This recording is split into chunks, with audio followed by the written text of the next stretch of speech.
booktube, welcome back to my channel. Today we're here for my library haul. I went to the library a couple of times in the last week or so, and these are some of the books that I've taken home with me. I just wanted to share them with you. Some of these are books that you've heard about before because I've gotten them from the library, didn't have a chance to read them, had to return them. They're back again for maybe the second or third iteration. The first of those books is An American Marriage by Tayari Jones. Everyone has read this book except me. I plan to read it this time.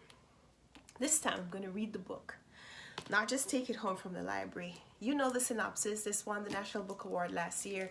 It's an Oprah's Book Club book. I've talked about this book so many times on the channel and still haven't read it. So I got it yesterday from the library. This time I'm going to read it. In fact, I think I'm going to read it this weekend. I'm going to read you the first line of the synopsis of An American Marriage, just in case you're the only other person who hasn't read this book aside from me. Newlyweds, Celestial and Roy are the embodiment of both the American dream and the New South. He's a young business executive and she's an artist on the brink of an exciting career.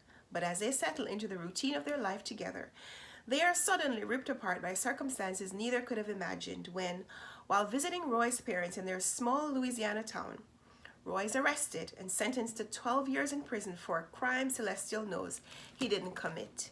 That's as much as I know about this novel, but I'm looking forward to reading it and knowing the rest so I can tell you about it. The next book I got is Meg Wolitzer's The Wife. I got this one because there's an adaptation movie which stars Glenn Close and it was nominated, or did it win an award earlier this year? But a lot of people have talked about the story and I'd like to read the book first before I watch the movie, and I want to watch the movie. And it's a pretty short book, 217 pages, so I expect that I'll be able to read this one before I have to return to the library. Should I give you the synopsis? I don't really want to know too much. Let's go through a couple of lines. In the moment Joan Castleman decides to leave her husband, they are 35,000 feet above the ocean on a flight to Helsinki. Joan's husband Joseph is one of America's preeminent novelists. I love books about novelists. So Joseph is about to receive a prestigious international award, and Joan, who has spent 40 years subjugating her own literary talents to fan the flames of his career, has finally decided to stop. I'm going to stop with that synopsis. There's something about the two people, the two writers, one who is a successful novelist and one who is a aspiring writer, but probably the brains behind the operation. I feel like that is the tone that the story is gonna have, and I don't want to know too much about it. So I'll tell you about it once I've read it. The next book is, I'm not sure who recommended this book to me, but I know Sean the Book Maniac raved about this author last year. Miriam Toews, I think is how you pronounce her name. And this one is All My Puny Sorrows. He liked her book, Women Talking. I think it was his favorite book of last year. But All My Puny Sorrows, here's a synopsis. Elf and Yoli are sisters. While on the surface, Elfrida's life is enviable. She's a world-renowned pianist, glamorous, wealthy, and happily married. And Yolandi's a mess. She's divorced and broke, with two teenagers growing up too quickly. They're fiercely close, raised in a Mennonite household and sharing the hardship of Elf's desire to end her life. After Elf's latest attempt, Yoli must quickly determine how to keep her family from falling apart, how to keep her own heart from breaking, and what it means to love someone who wants to die. Whoa. Suicide. Attempted suicide is not really something that I like to read about in novels. So this is probably going to be a little test of my wills, but I think this book was recommended to me. I'm going to find who recommended the book to me so I can credit them when I read the book. But it is a hardcover. It is a little over 300 pages. And when was it published? All My Puny Sorrows was published in 2014. So I'm going to check it out. You'll hear a little bit more about it from me. The next book I got from the library is Pride and Prejudice by Jane Austen. It's weird that I had to get a copy of this book from the library because I just gave a copy away. It was one of my mass market paperback books that didn't survive the unhaul when I was moving, because I have all of the other Austen books in a collection from Barnes & Noble, and I said, okay, since my Pride and Prejudice is of a different edition, I'm going to give that away and buy a replacement copy. And then March came around and there's a Pride and Prejudice read-along that Steve Donahue has forced every booktuber to participate in. And I said, I don't have a copy of the book. I'm going to have to get it from the library because I don't know when I'm going to buy a replacement copy. I'm not even sure if I want to collect the Austen books in that Barnes & Noble copy anymore because, well, I don't love that edition anymore. But I decided to get this one from the library. And I know I don't have to redo the synopsis of Pride and Prejudice, but let's just go through it anyway. When Elizabeth Bennet first meets eligible bachelor Fitzwilliam Darcy, she thinks him arrogant and conceited, while he struggles to remain indifferent to her good looks and lively mind.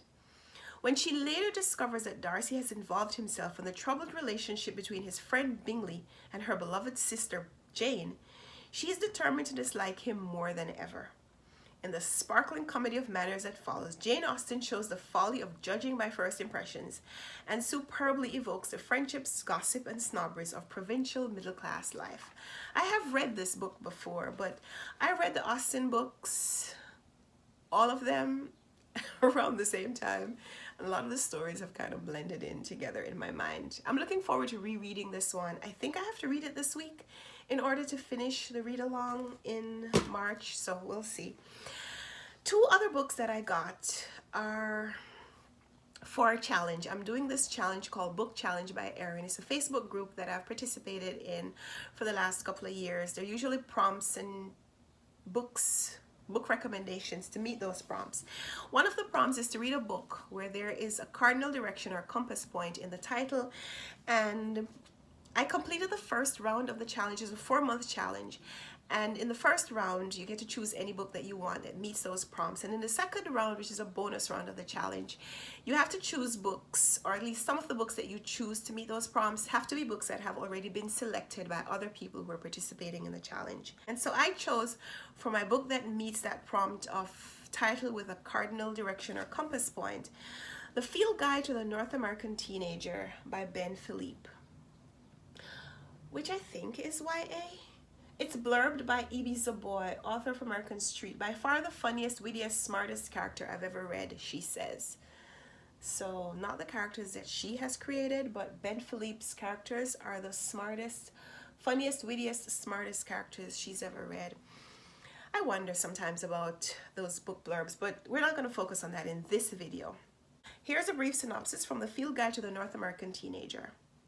Norris Kaplan is clever, cynical, and quite possibly too smart for his own good.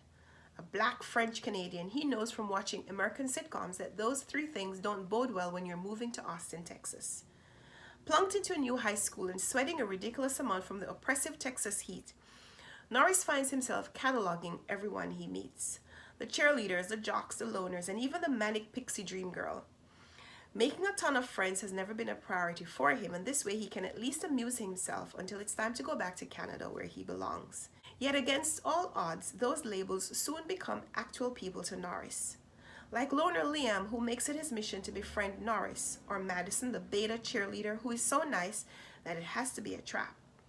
Not to mention Artie, the manic pixie dream girl who might in fact be a real love interest in the making. He even starts playing actual hockey with these Texans. But the night of the prom, because it can't be a high school drama without a prom scene, Norris screws everything up royally. As he tries to pick up the pieces, he realizes it might be time to stop hiding behind his snarky opinions and start living his life along with the people who have found their way into his heart. YA novel is not my usual pick, although I feel like I have been reading way more YA in the last few months than I ever have, and enjoying it. A lot of the YA books that I've read recently, I've really enjoyed. So I have high hopes for this. I've heard a lot of people who don't read a lot of YA say really good things about this book, so I have high expectations. I hope that doesn't come back to bite me. Field Guide to the North American Teenager by Ben Philipe. And if you thought that was out of character, you're going to be surprised by this one. It is a child's book. Ramona Quimby, age 8. This is a special read aloud edition. This is Beverly Cleary's book, which I read when I was a child. I don't remember anything about this story. I don't remember what Ramona Quimby is like. But I am looking forward to reading this book. The reason I got this is to respond again to a prompt for book challenge by Erin. This is to read a book that is a Newbery Medal winner.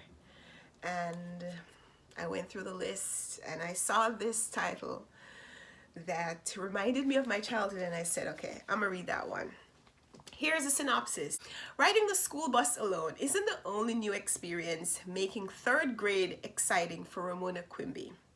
From befriending a boy called Yard Ape to delivering her book report in the style of a television commercial, Ramona's enthusiasm for life is infectious and irresistible. That's not to say all is perfect. Having to go to the Kemp's house after school is Ramona's own particular burden, especially the chore of being nice to pesky little Willa Jean. And when Ramona gets sick and throws up in class, she feels as though things can't get worse. In this Newbery Honor book, newly illustrated by Jacqueline Rogers, Beverly Cleary lovingly chronicles Ramona's experiences as she faces all of her third grade challenges with imagination and determination. Okay,